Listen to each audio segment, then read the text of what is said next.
मुसलसल दूसरे साल भी मुतनाज़ और कराची इंटर बोर्ड नताइज 70% तलबा फेल हो गए। इसी मामले को रखेंगे डॉक्टर फारूक सत्तार, सीनियर रहनुमा MQM के इस वक्त मुत्तहदा कौमी मूवमेंट के हमारे साथ मौजूद हैं। डॉक्टर साहब, बहुत शुक्रिया आपके वक्त का। आज आपने एक प्रेस कॉन्फ्रेंस भी की, किस तरह से MQM जो है इस मामले को परसू कर रही है? पहले तो मैं समझता हूँ कि पिछले साल भी जब गवर्नर सिंध गए थे ना मुख्तलिफ बोर्ड्स में, तो वजीर आला ने एक कमेटी बनाई थी। बिल्कुल। तो उस कमेटी की भी कमोबेश ये फाइंडिंग्स थी कि हाँ, कराची के बच्चों के नताइज को सप्रेस किया गया, दबाया गया है, और जहाँ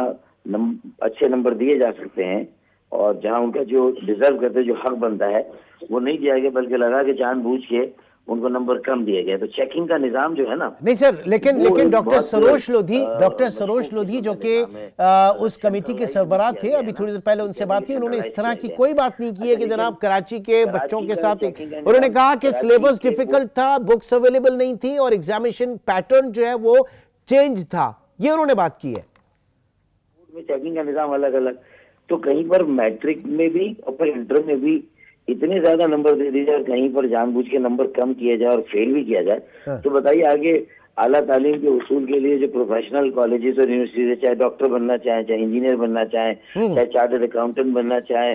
बुकला वकील के प्रोफेशन की लॉयर बनना चाहे, तो मुझे बताएं कि फिर कराची के तालिब इल्म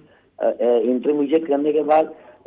दोनों जगह पर अगर उनके नंबर कम है तो वो इस पोजीशन में कहाँ रहेंगे कि वो कॉम्पीट कर सकें और प्रोफेशनल कॉलेजेस यूनिवर्सिटी में दाखिला ले सके। तो ये असल इशू है। तो हमने कहा कि पहले तो एक कमेटी बनाए आजाद, जिसमें असातिज़ा भी हों जो पाए के हों,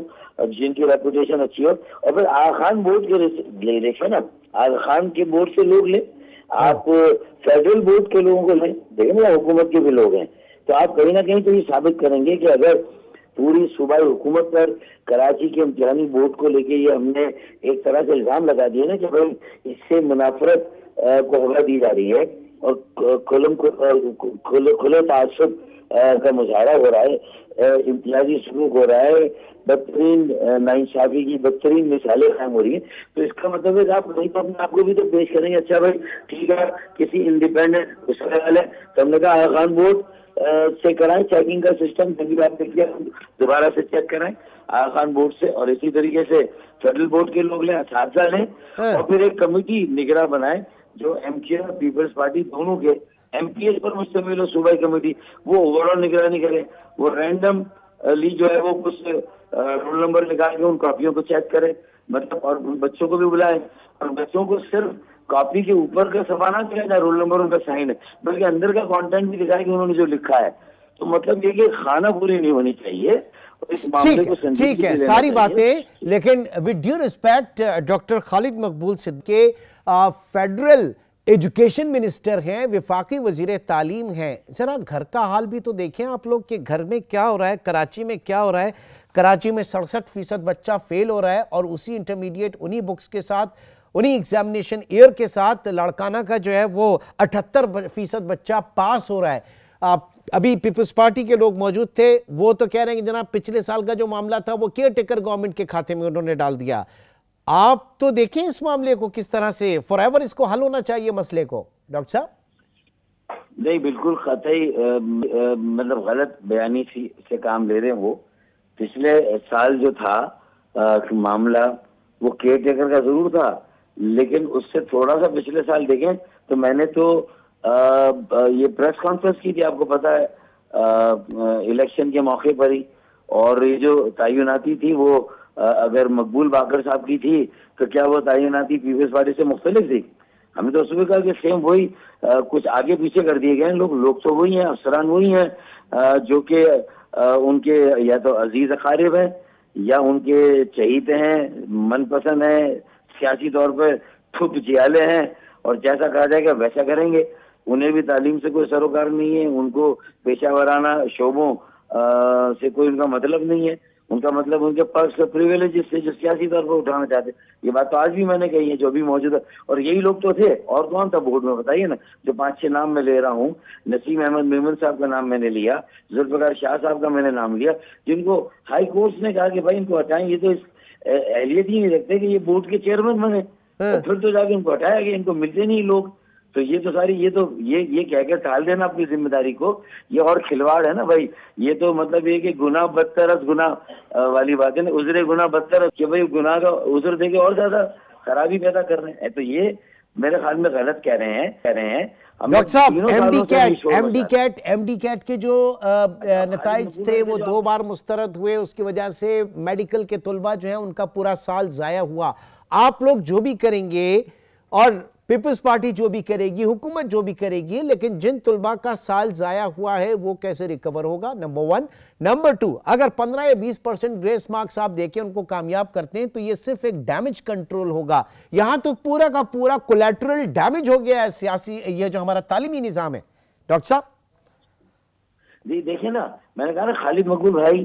तो उनका तो कोई यहाँ के इंटरमीडिएट के बोर्ड हो या मैट्रिक के बोर्ड हों,